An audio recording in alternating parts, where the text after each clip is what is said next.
సాంబార్ మసాలా ఎట్లా తయారు చేయాలో దాని విధానం చూపిస్తా.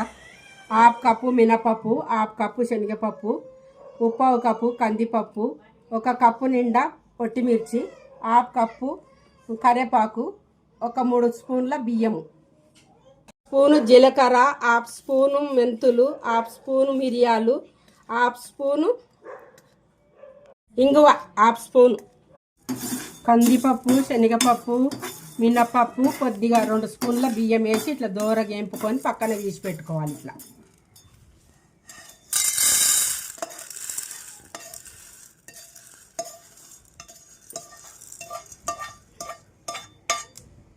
ఆ తర్వాత ధనియాలు,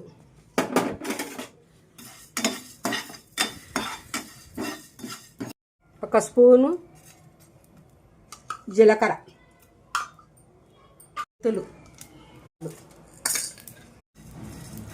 తర్వాత దీనిలను కూడా పక్కన తీసి పెట్టుకోవాలి.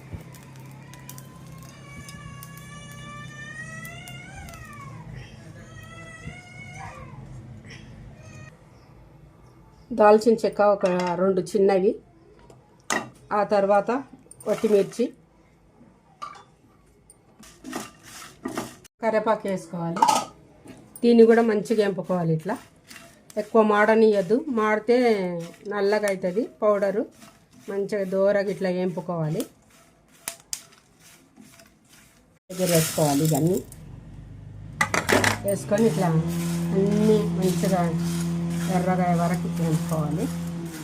దీంట్లోనే కొద్దిగా ఇంగు వేసుకోవాలి. ఇంగు వేసుకోవాలి, హాఫ్ స్పూను. ఇది ఇంకా చల్లారిన తర్వాత మిక్సీకి వేసుకోవాలి. ఇది మెత్తగా పౌడర్ లాగా ఇట్లా చేసుకొని మంచిగా గుమగుమలాడే సాంబార్ పౌడర్. ఇది బాగుంటుంది, టేస్ట్ ఉంటుంది. మీరు సాంబార్లు వేస్తే ఇంకొకసారి చూపిస్తా వేరే వెరైటీ తోటి. ఇప్పటికైతే సాంబార్లా మంచిగా ఉంటుంది. ఇది ఇట్లా డబ్బాలో నింపి పెట్టుకోవాలి. మనము ఒక 5 నెలలు 6 నెలలు కూడా వస్తుంది, కానీ 3 నెలలకు ఒకసారి చేసుకుంటే ఫ్రెష్గా ఉంటుంది.